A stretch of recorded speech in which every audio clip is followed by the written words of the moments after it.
ಕಾವ್ಯಗಾರರ ಪರಿಚಯ. ಮಧುರ ಚೆನ್ನ ಎಂಬ ಕಾವ್ಯನಾಮದಿಂದ ಪ್ರಸಿದ್ಧರಾದ ಚನ್ನಮಲ್ಲಪ್ಪ ಅಲಸಂಗಿ ಅವರು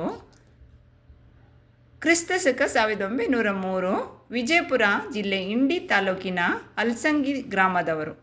ಮುಲ್ಕಿ ಪರೀಕ್ಷೆಯಲ್ಲಿ ತೇರ್ಗಡೆಯಾಗಿದ್ದ ಇವರು ಸ್ವಂತ ಪರಿಶ್ರಮದಿಂದ ಬಂಗಾಳಿ, ಇಂಗ್ಲಿಷ್, ಮರಾಠಿ, ಪರ್ಷಿಯನ್ ಭಾಷೆಗಳನ್ನು ಕಲಿತಿದ್ದರು.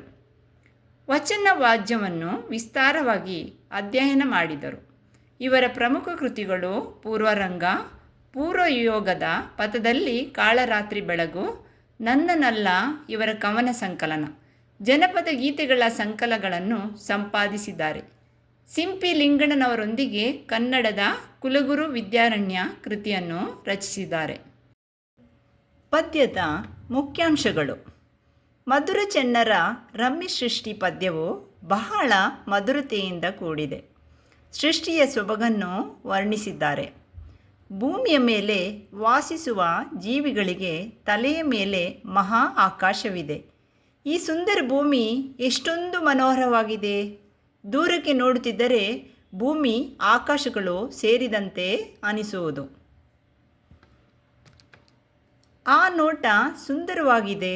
ಸೂರ್ಯನು ಆಕಾಶದಲ್ಲಿ ವಿರಾಜಿಸುತ್ತಿದ್ದಾನೆ. ಅಲ್ಲಿ ಇಲ್ಲಿ ನೀಲಿಯಾದ ಗಗನದಲ್ಲಿ ಹಾಲಿನಂತೆ ಮೋಡಗಳು ತೇಲುತ್ತಿವೆ. ರವಿ ಕಿರಣಗಳು ಅಂದರೆ ಬಿಸಿಲು ಬಂಗಾರದಂತೆ ಹೊಳೆಯುತ್ತಿದೆ. ಅದು ಭೂಮಿಯ ಮೇಲಿರುವ ಗಿಡ ಮರಗಳ ಹಸಿರ ಮೇಲೆ ಬೀಳುತ್ತಿದೆ.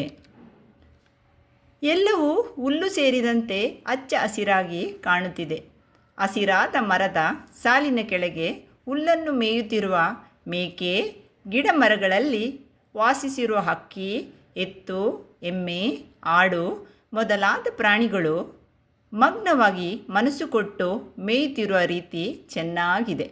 ಇಂತಹ ಸುಂದರವಾದ ವಾತಾವರಣದಲ್ಲಿ ಹೆಂಗಸರು, ಗಂಡಸರು, ಕೂಸುಗಳು, ಕುನ್ನಿಗಳು ಎಲ್ಲವೂ ಸುಂದರವಾಗಿ ಚೆಲುವಾಗಿದೆ. ಇದಕ್ಕಿಂತ ಹೆಚ್ಚಿಗೆ ಇನ್ನೇನು ಬೇಕು? ಈ ಭೂಮಿಯ ಮೇಲೆ ಎಲ್ಲವೂ ಸುಖ ಸಮೃದ್ಧಿಯಿಂದ ಸಂತೋಷವಾಗಿದೆ ಇರಲಿ ಎಂಬುದೇ ಕವಿಯ ಆಶೆಯಾಗಿದೆ.